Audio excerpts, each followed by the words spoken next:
Welcome back to New Rockstars. I am Erik Voss, and this is a frame-by-frame breakdown of Shout every out, detail you wait, missed it's a in the official frame-by-frame? trailer for Marvel Studios' Fantastic Four First Steps. From all I'm the so design interested in choices this. in this alternate universe 1960s New York to the incredible attention to detail in Galactus, The Thing, Herbie, and just a lot of I don't know why people are hating on creepy The clues Thing that I found in this trailer. I just gotta share it all with you as we look ahead to this launch in July. And I am wearing our Fantastic Four inspired Fired Up shirt, part of a new amazing collection of shirts and other products They be available going exclusively quick with at our merch these. store, nerdriot.shop, the best way to support us here at New Rockstars. Okay, let's dive into this trailer.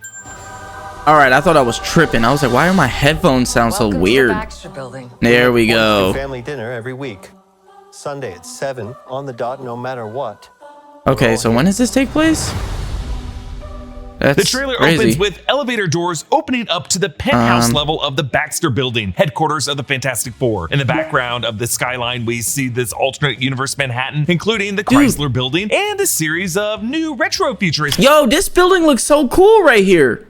The little ball. towers and spires. Come on, Designs that man. director Matt Shackman said were inspired by artists like Sid Mead. This movie is set in an alternate universe separate from the primary 616 Marvel Cinematic Universe, in which the Fantastic Four are already celebrity astronauts and superheroes shit. in New York in the year 1963. And we get that year in particular from a 1963. specific issue of Life magazine that appeared in the first official character artwork released 1 year ago, which was a real issue of Life with President Lyndon B. Johnson on the cover from December shit. 1963. Marvel Studios is setting this film in an How alternate do y'all ever wonder, like, when you watch these new Rockstar videos, do you ever wonder how the fuck they find this shit so quick? First, for a few reasons. One, to give themselves a clean slate of a Marvel history. Like, I know this is unaffected by this is like their whole content thing, like this is their job, but like, bro, how the fuck do they find this shit so quick? Like, they'll release these breakdown videos the day of any of the 20th century insane. events. They gave us the 616 Infinity Saga. Two, in order to reimagine a true Marvel universe that Also, more I don't understand why accurately people are reflects hating on the Silver Age Thing. He Marvel looks heyday good. from Like, the look, bro, this is what you gotta compare him to. This is what you got the Thing to compare to. Everybody's like, oh, the Thing looks so stupid in this. Bro, look at this. This is what the Thing was supposed to look like. This was the first imagination of the Thing. Also, they're like, oh, why isn't he taller?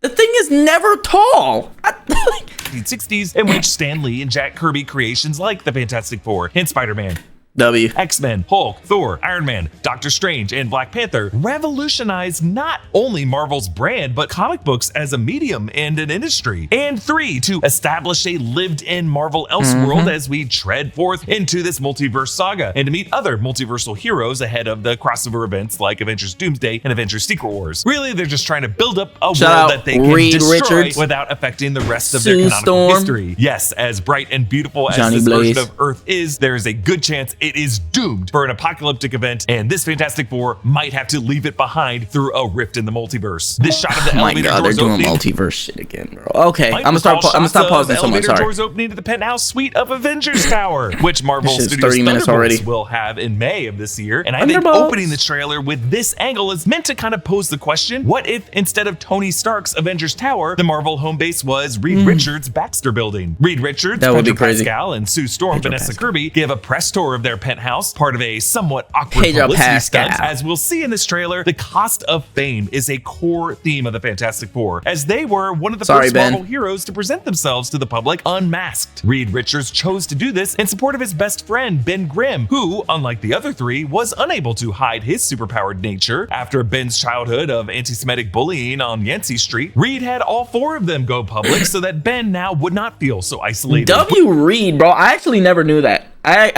I think that they touched on that in the original one with Jessica Alba, but like I don't remember it. That's a W friend though. Which is a major sacrifice because it means constant media appearances and inviting the press and public into their private lives and putting themselves and their home in the crosshairs. The title First Steps has a number of true. possible meanings. Matt Shackman told our colleague Brandon Davis at San Diego Comic-Con last summer that it was inspired by the NASA Apollo missions, but also had some other mystery reason he didn't want to say yet. Tell me what that title kind of we should take away from that. Well, I mean, there's definitely a few meanings to it that I can't really talk about, but there's also the general meaning, which is like space race, 60s, Neil Armstrong, you know? That other reason, I believe, is the mysterious "it gets personal verbiage in the official synopsis that Marvel Studios has released for this film. And maybe it's just because my 14-month-old son is reaching this stage, but I think there's a good chance it refers to the first steps of a baby child. Like, we don't see him in this trailer, but Reed and Sue's son in the comics is Franklin Richards, and he is rumored to appear in this film, possibly also their daughter Valeria Richards. And both kids are pretty important to the future of Marvel lore. Franklin Richards is an Omega level mutant and a reality warper. Some theories have insane, bro. You all right, we respect the people who get superpowers like randomly out of nowhere from like chemicals or whatever the fuck, but the ones born with it, man, fuck those guys. It's insane, bro, how they treat mutants. Galactus is targeting Earth. Actually, there could be an important clue here, because look at Vanessa Kirby's walking behind Reed right as he says Sunday at 7. Every week. Sunday at 7 on the dot, no matter what. Yeah, there is kind of an unforced, awkward wobble as she leans her shoulders back, as if she really might be carrying some extra weight that we just don't see in the she shot. got a baby. Could this trailer shot have been? Nah, these niggas are professional, bro. New Rockstars, these niggas are professionals when it comes to this shit, bro. They be dropping this shit the same day trailers come out, the same day shows come out, and they be like, everything you missed, Easter eggs. And it's like, bro, how? A baby bump. In fact, inviting the press into their home, as awkward as it is, could be Reed's way of reassuring the public that despite being celebrity superheroes who face constant danger, they are still capable of maintaining What's her name? Jessica Kirby? That's crazy. No, I don't think it was Jessica Kirby, because I was about to say that'd be crazy that her first name is the same name as Jessica Alba and she's playing Invisible Woman. Shout out Jessica Alba though. They are still capable of maintaining a stable home environment for a baby. I'm hoping this movie is good, but like, every week. Sunday at 7 on the shout dot, out Chris no matter Evans, what. Jessica Alba. Yeah, he says I can't remember who played Reed Richards. Here, I can't remember his name. A little bun in the oven, perhaps. Also, some have pointed to this shot later in the trailer that looks like Sue's baggy shirt could be covering a bump. But when it comes to this kind of thing, I'd rather my analysis just be based on like an awkward stepping by the actor than like a Daily Mirror front page. Like, oi, is that baby under there? Matt Shackman, who directed WandaVision of Marvel Studios and earned praise for his capturing of authentic 1960s aesthetics and tones, and we should note a pregnancy subplot, he has said that this movie will not be an origin story for the Fantastic Four, that the story of the 4 test pilots going up into space and then getting blasted by cosmic rays and then returning to Earth with the powers of elasticity. Yeah, this guy. What is his name? Invisibility and shield projection, fire and flight, and then returning to Earth with the powers of elasticity, shout out Jessica Alba, invisibility and shield projection, fire and Chris flight, Evans, and Rocky invulnerability and Homeboy. All of that is pretty well I never known from thought the comics like and flight and Rocky. People, okay, let me say this right now. People hate on the Thing in every single instance of like live action. They hated on the Thing when he looked like this, which in my opinion was probably the best looking thing that we've ever had. They hated on the one with Michael B. Jordan in it, and they're hating on the one that's in this one, which literally doesn't even look that bad. It's pretty well known from the comics and animation and the films from the Fox era, 2005's Fantastic Four and 2007's Rise of the Silver Surfer, both directed by Tim Oh my God, Silver Surfer is such a good movie, bro. and 2015's Reboot, directed by Josh Trank, all 3 of which we have broken down on this channel. Matt Shackman said to Entertainment Weekly after revealing the initial concept previs footage at San Diego Comic-Con. One of the things we just see this one. Hold on, sorry guys. This one right here, this thing is the reason why people are so mad that the Thing isn't like super tall in the new one. He's not supposed to be this fucking towering over them. Like in this one, he's not even taller than them. It's pretty well known from the comics and animation and the films. Look at that. He's the same height as Reed Richards.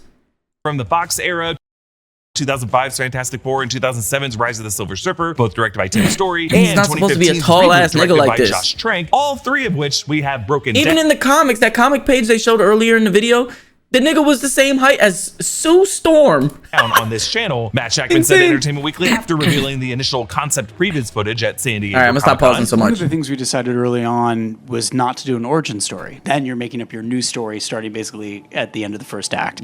And we thought, well, let's just start this thing off on a completely new foot.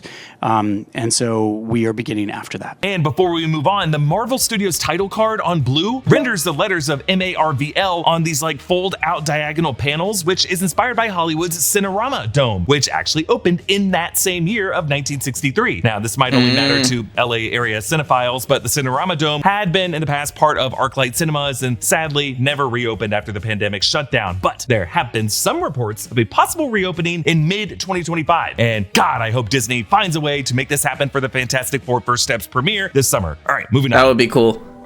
Herbie, how's that sauce coming? Herbie. Yeah, I'll be the judge of that. Okay. Okay, is this guy good or what? I want to add a couple cloves of garlic. Not because this guy... Hold on, y'all. Hold on, y'all. Hear me out here. What? Hear me out. You think she's wearing contacts to look like Invisible Woman? You know, blue eyes, blonde hair. You think she's wearing contacts or was this CGI'd in? Because I don't know if y'all remember the very first Fast and the Furious movie, Paul Walker had like extremely deep blue eyes. Let me see if I can find it. Now, yes, Paul Walker does have blue eyes, right? As seen in this photo right here. He does have blue eyes. However, let's look at the first ever Fast and the Furious movie.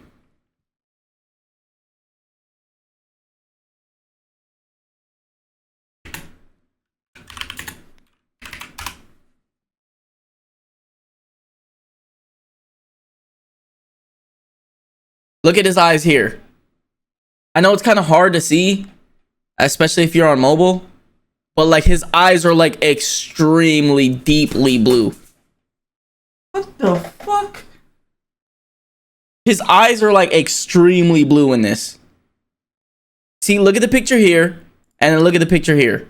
Like he has blue eyes, but they're not that deep. It's insane, bro. Okay. Yeah, those contacts are crazy. I want to add a couple cloves of garlic. Not because it's not delicious, I just want to add a little bit of zip, okay?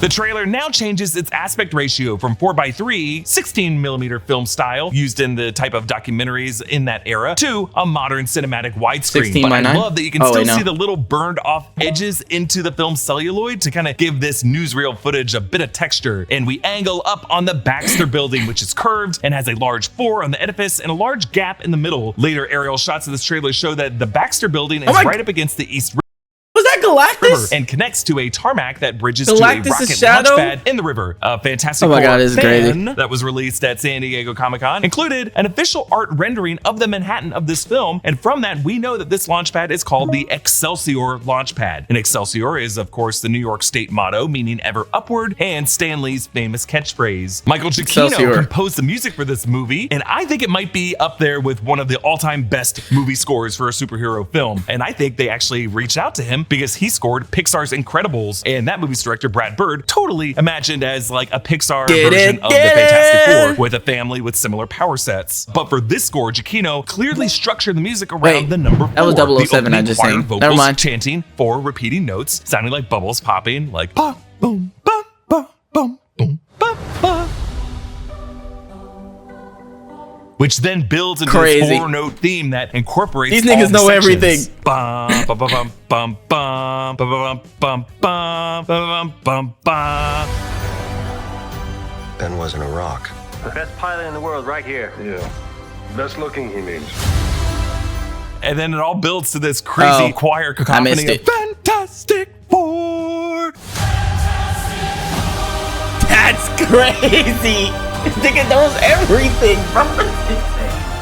It's just incredible. It's all and I can't wait on to hear it in fours. like a Dolby Cinema. All And here we four, get our fuck, first nigga. official look at Herbie, aka humanoid experimental robot B-type integrated electronics. Herbie was first introduced in the Fantastic Four 1978 animated series as a replacement comic We need to relief move character, Herbie since the along. Human Torch could not appear in that show since Better Johnny Storm stop was that optioned at the vehicle. time to appear separately in a solo film. There was an untrue urban myth that claimed that the Human Torch was left out due to some fears that kids would try to set themselves on fire, but that was not the reason why he wasn't in the show. The following year, Herbie was given a role in the comics and given an origin as a creation by Reed Richards and Master He's Zar also of the a convoy Xandarians, in who had Marvel intended Rivals, this guys. robot to help with the search for Galactus. Herbie looks like an Payload. incredible practical effect here with rotating analog disc eyepieces and two that's rising fucking and sick. lowering central mouth knobs that give this robot a facial appearance that can handle a smile or a frown or like a Charlie Brown zigzag. And then these eyes that can literally eye roll, as Herbie appears to do with Ben when Ben throws more garlic in the sauce. Herbie speaks with some robot chirps that are similar to droids like Chopper from Star RDT2. Wars that you can kind of R2D2. sense what they might be saying underneath the modulation. In fact, I think they say pretty good when Ben asks how the sauce is coming. Herbie,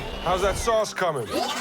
Yeah, I'll be the judge of that. Now, some had thought that Herbie might be voiced by Natasha Lyonne, but now I'm thinking she's gonna be playing some other character. Okay, but let's talk about Ben She looks Grimm, familiar. the What is Thing. she He's in? played in this movie by Evan Mossbach. Inevitably, when characters like this show up in trailers, sections of the internet default to shitting on it while having no reason to do so other than their own dissatisfaction with everything. But let's break this down. Oh my god, she's in Orange is the New Black. She's that fucking weird bitch that like was on drugs and had sex with like all the women. Holy shit. I've seen her. I knew it.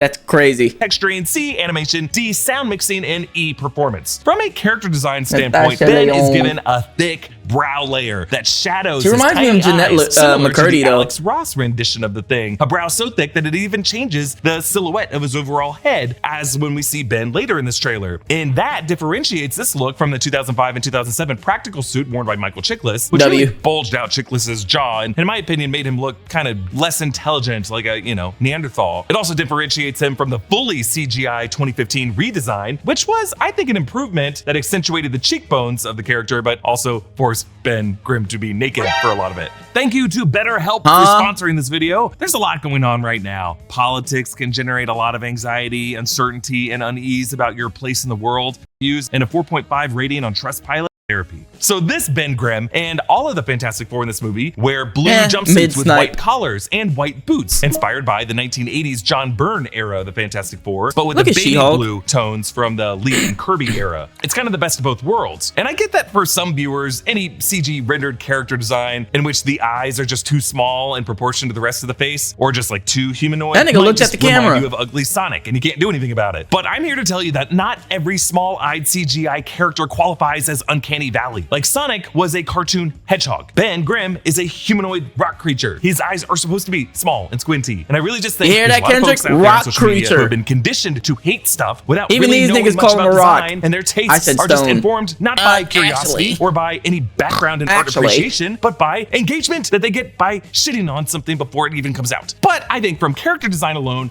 I like this approach. The Thing should have a natural squint and a squashed nose, and if you made this guy's eyes bigger, it would be creepy. Yet Eben's eyes are just so expressive that they need to come through at least a little bit. Next, let's talk about the texturing. We know from set photos that they used a practical suit as a reference point, shit. and I think it paid off here. The chunks of his skin all look pretty heavy, very bumpy, rough to the touch, and a specific shade of orange that you would still you find look it on up. Spock has even said in interviews that they did spend a lot of time in the desert trying to narrow down the perfect rocks for the Thing. Where you might get a little loss is in the animation. Specifically, they animated Ben's mouth to move, opening up to taste the sauce, then talking. They definitely use VFX to animate these parts, and while it blends in well with the rock head, I think it's fair to say that it's a little weird to get a glimpse of a tongue back there. But really, I don't care, because it isn't meant to be analyzed silently to this degree, but really just experienced all together with the sound. And that includes the additional dimension of sound mixing, the rocky clack of his finger hitting his lips, that weird rocky slurp that we hear, the rocky clap of his hands smacking each other. Okay. It's all just so fun and so silly, and I love this guy, and I want to hang out with him in a kitchen. And finally, most important, the performance. I now totally understand why they cast Eben Moss-Bachrach in this role, because this is absolutely cousin Richie from The Bear, uninvited, sticking his gross finger in a pasta sauce, tasting it, having a clear opinion about it, but then, and this would be like season 2 or season 3 Richie, withholding his criticism, replacing that criticism with some bro. This would be like season 2 or season 3 Richie, withholding his criticism, replacing that criticism with some bro-y praise, and then insisting on adding 2 or 3 whole additional cloves of garlic. Now, I don't believe there can be too much garlic in anything. I love garlic. I'll shove it in a brownie. I'll crush an entire head of garlic for my Caesar salad recipe, but I do split Garlic that is across fire, like though. the dressing and the croutons. But we have to say that adding several additional cloves to an already reduced sauce is a choice. But I think the joke here is also that Ben's rock tongue needs more seasoned foods to cut to his berry taste buds. So all in all, this works for me, and mostly because they found a way to let Eben Moss-Bachrach's performance carry through. Okay, finally, on to the next clip. And that was all just one clip? Before we went up the first time. Holy moly, skadoli. Ben wasn't a rock. The best pilot in the world right here. Yeah. Best looking, he means.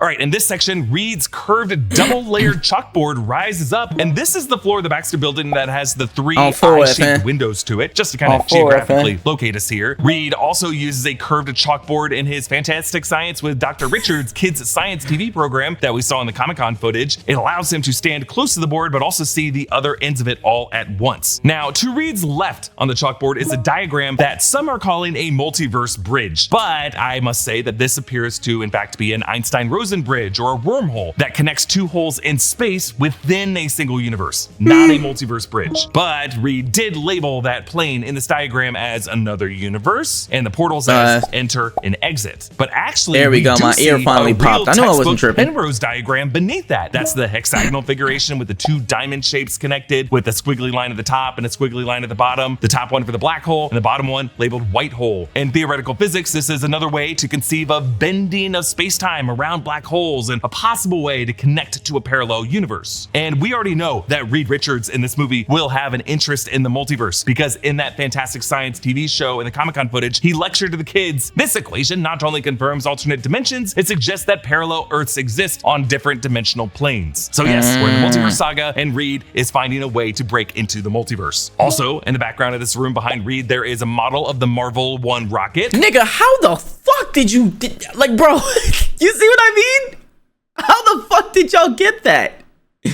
That's above the corner of the chalkboard here. And their Fantastic Four jumpsuits all lined up with helmets showing that these suits are in part their spacesuits as well. Reed and Sue remember before we went up the first time, and we see some stock footage of the 4 before their initial test flight, but the first time also tells us that the crew will be going up to space again in this movie. And I think this mission will be one that confronts them with Galactus and or the Silver Surfer, and maybe even runs them into Galactus. Oh my god, bro, could you imagine both Galactus and the Silver Surfer in one Fantastic Four movie? Wow.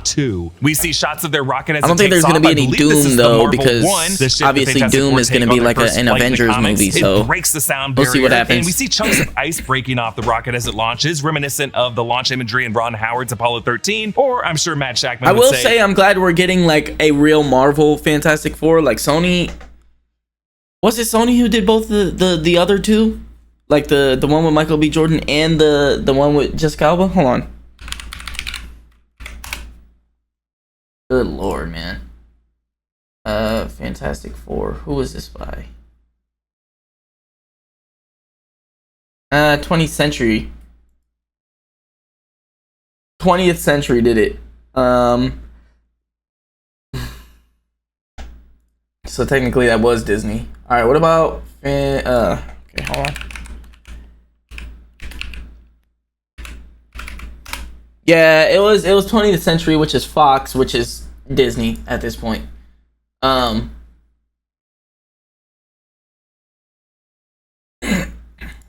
who did the other one? Was that also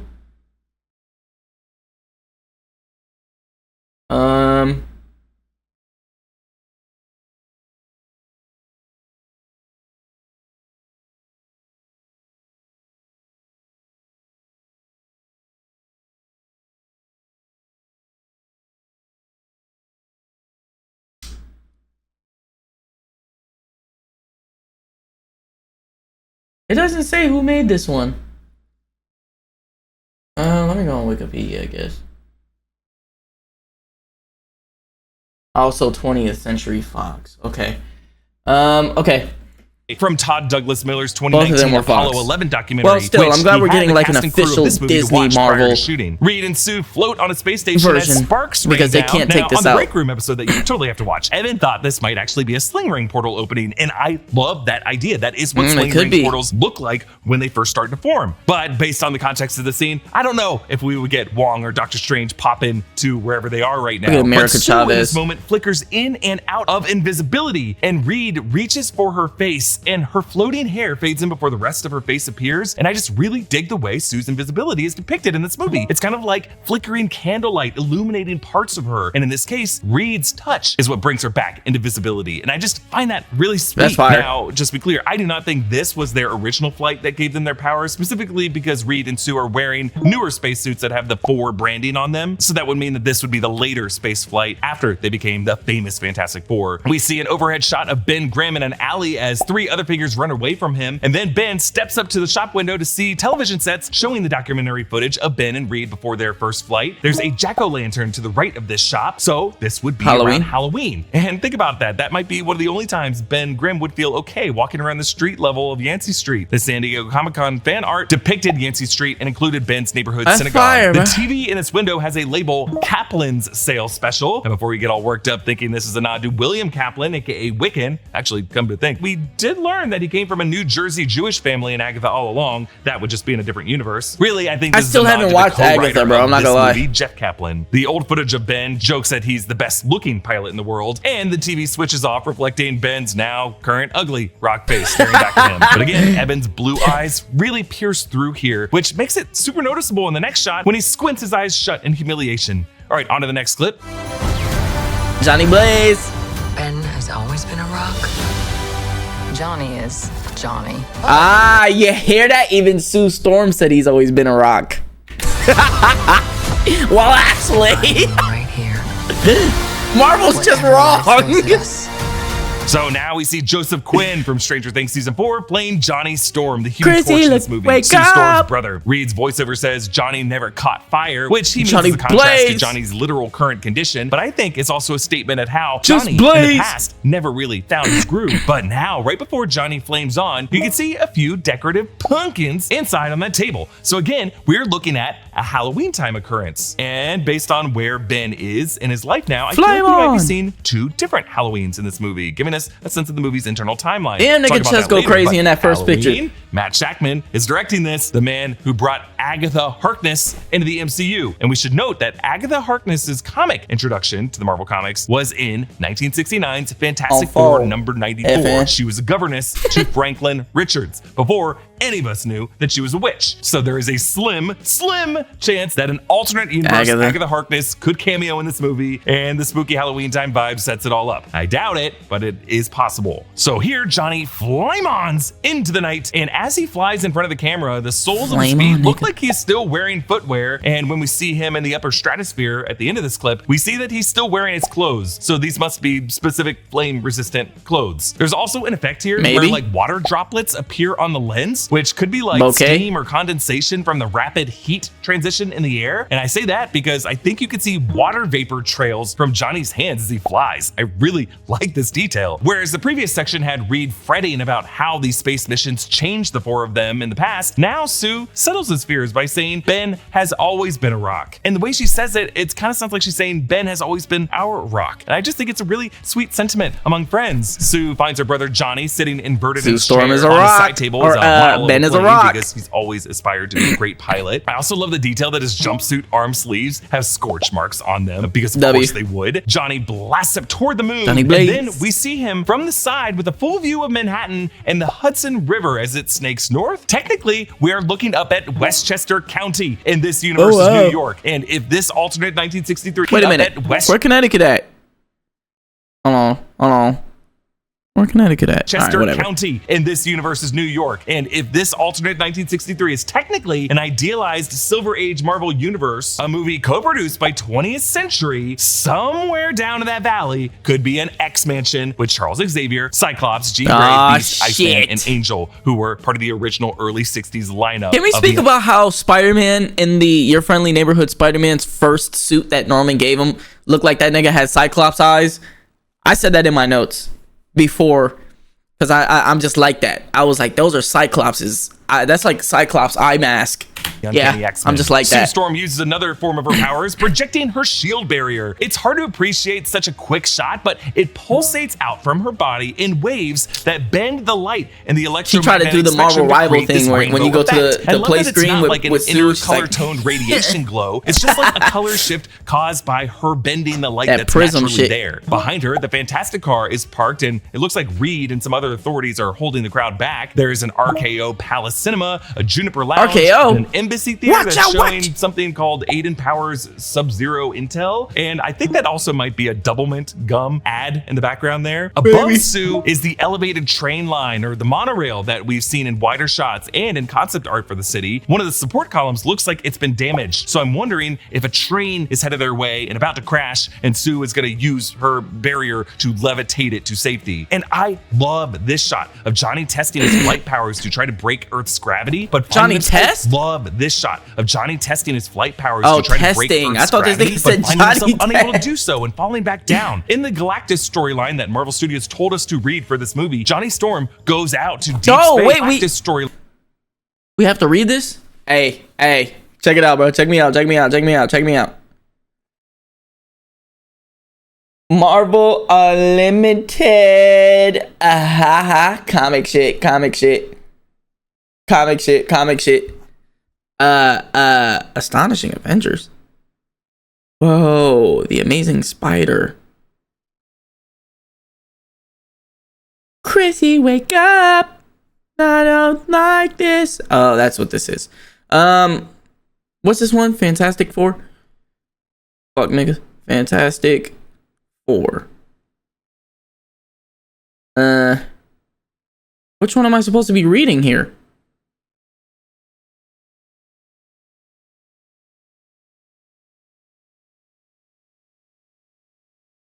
Is it? I think it's this one. The font looks the same on it. Let's see. What issue is this? Does it say? Line that Marvel Studios told us to read, finding himself unable to do so and falling back down. In the Galactus storyline that Marvel Studios told us. Galactus. Where is that at? Because this is all Doom right now.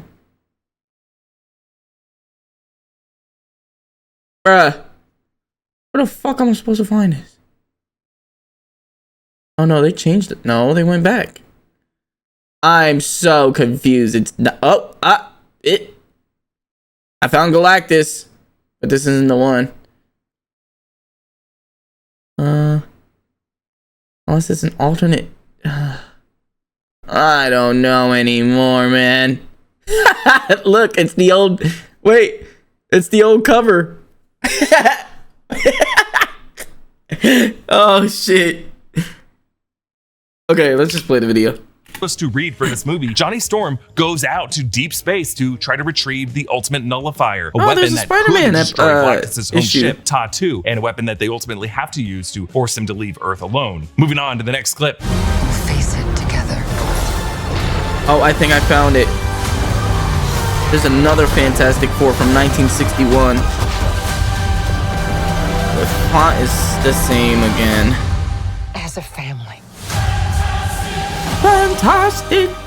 All right, here we see the Fantastic Four reacting to a meteor shower. This, I believe, is what leads to Johnny's launch off the balcony in the other shot. And if you look closely at this shot, Ben looks down at a device on his wrist. We got a better look at this device earlier in the trailer when he's tasting the sauce. Shit, it's and an Apple while Watch. he may just be looking at the time, I'm curious why he would look at a time when they're noticing a meteor shower. So maybe there is some tech on these devices that they all have on their wrists that link the Fantastic Four to like orbital satellites, or maybe the antenna on the Baxter building roof that can measure atmospheric conditions or track cosmic threats. And I think what we are seeing here is the atmospheric disturbances that precede Galactus' arrival in the comics that the Fantastic Four discover are really being caused by the Silver Surfer, which then leads to Uatu the Watcher intervening, arriving to warn them about Galactus. Could we see a live action Jeffrey Wright Uatu in this movie? God, I hope so. That would be crazy. Now, we do not see the Silver Surfer in this trailer, but in this movie, it will be Shala Ball Silver Surfer, played by Julia Garner from Ozark. She is a partner to the male Norrin Rad Silver Surfer Surfer and someone who becomes a Herald of Galactus in her own right. But actually, I don't know which Shia Fantastic is Four involved in a series plot it is. with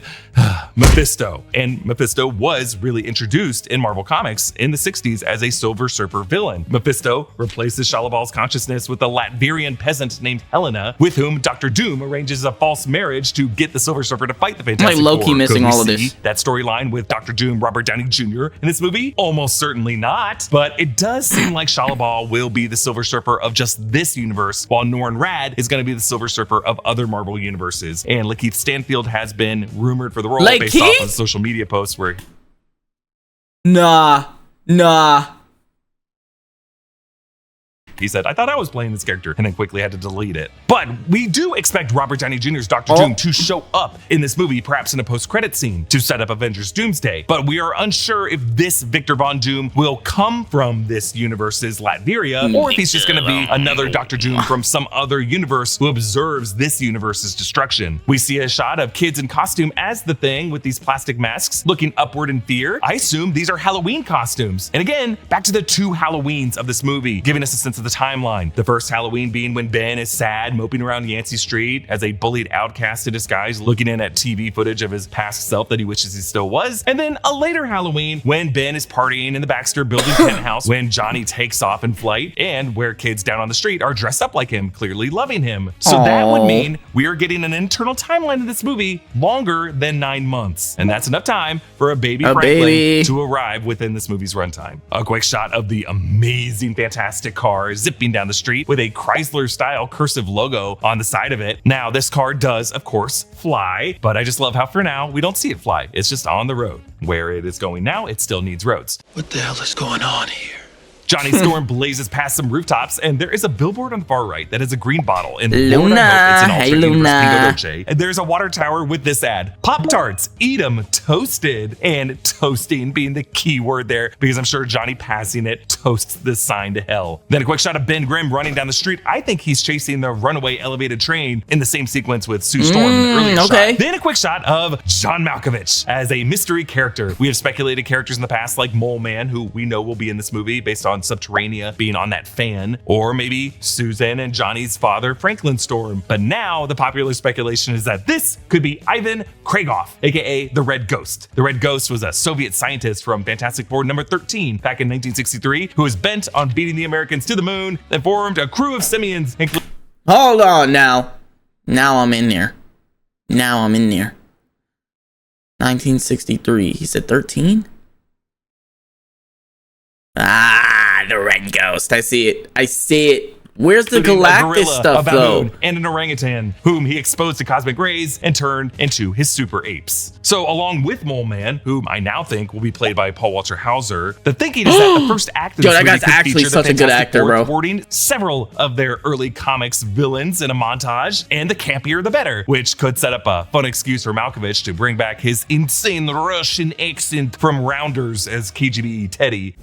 Pay that man his money. Natasha Lyonne and Sarah Niles will also be in this film in unknown roles. Now, Natasha Lyonne recently voiced an original character named Birdie in What If Season 3, who is the love child of Darcy Lewis and Howard the Duck. Yeah. So let's hope Lyonne is playing some other character for the love of God. And then this shot of Manhattan as the shadow of Galactus looms over it. Yes! In this shot, you can actually see the Excelsior launch pad and the Marvel One rocket on the East River on the right, with the Baxter Building facing it. And of course, I was looking for Avengers Tower in the skyline, but you do see the MetLife building here. And in the 616 universe, the MetLife building is where Avengers Tower is. So Avengers Tower might not exist in this universe, or it could just be some other building we can't see here. Also, you'll notice around the Midtown area, you can see where they added that elevated train loop with the arches supporting it, circling the area at various points. Also, we should note that the San Diego Comic-Con fan singled out the Flatiron building of Manhattan, which in several universes is a building that houses the Daily Bugle offices. Issue 391 from the 1961 comic Spider-Man somewhere in it. series. Then we get the big shot, the back of Galactus's antlered helmet as he looks down at the Statue of Liberty on Liberty Island. Oh my god, this is so cool. And beyond Liberty Island, you can see a dome in the upper left corner that San Diego fan art labeled a clean energy complex. So Galactus often takes the form of a devourer of worlds, way bigger than a planet, but he is also capable of scaling his size down to be a size where he can like fit within a city like this. Based on his height, it seems like he is wading through the estuary here. Galactus is the devourer of worlds, a cosmic being who was originally Galen of Ta, a backstory created by Mark Grunwald later on, from the 6th iteration of the universe, who survived the big crunch of that universe by gestating inside of a cosmic egg, and then emerged into the 7th iteration of the universe as this godly being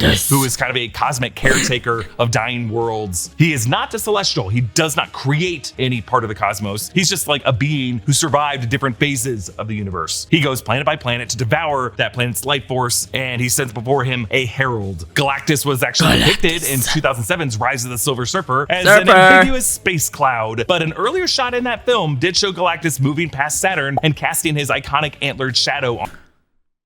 That shadow was Galactus? Are we fucking serious?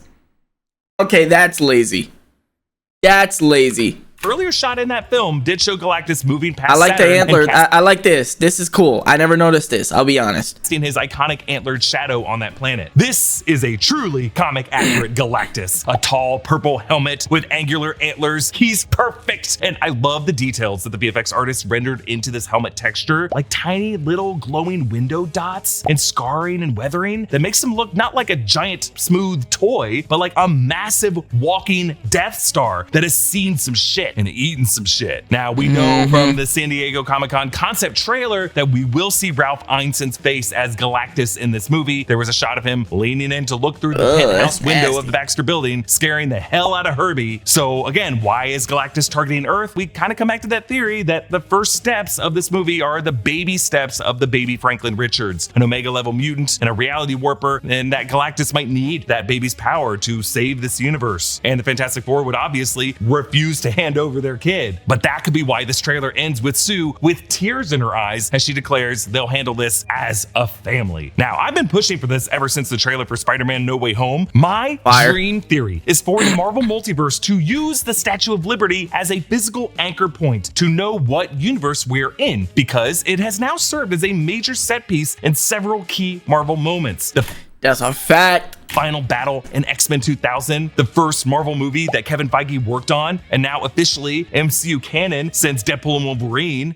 Rest in pieces, Fox. Also, the final battle of Spider-Man No Way Home, which looking back might have been the moment Doctor Strange and Peter Parker impacted this whole universe with an incursion event, and now Galactus looking over it. The Statue of Liberty represents a gateway to a new world and is one of cinema's most iconic images of immediately telling an audience the status of the post-apocalyptic world that they're in ever since Charlton Heston and Planet of the Apes screamed at it, "You blew it up, damn you! Damn you all to hell!" So, Kevin Feige, please take this idea. It's yours. You can have it. And we're at our final shot. The full lineup suited up, standing on what looks like a TV soundstage, like an Ed Sullivan style TV appearance. And I just noticed that 7 arrows are pointed at their circle. Arrows? What is this? A new Rockstars thumbnail? Actually, this set design is a specific the arrows reference to the Beatles' February 1964 appearance on the Ed Sullivan Show, which is their first ever US TV performance, a historic moment for the Fab Four from the UK making their American debut. And obviously there's a Fantastic Four parallel there too, right? This may remind you of that line in Doctor Strange and the Multiverse of Madness. Fantastic Four. Didn't you guys chart in the 60s? Now, Steven.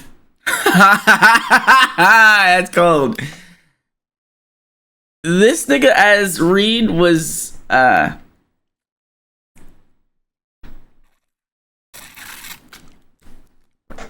do I say this? This was so fucking pointless to have him as Reed. He wasn't the original Reed, if I'm not mistaken. Hold on. He wasn't the original Reed.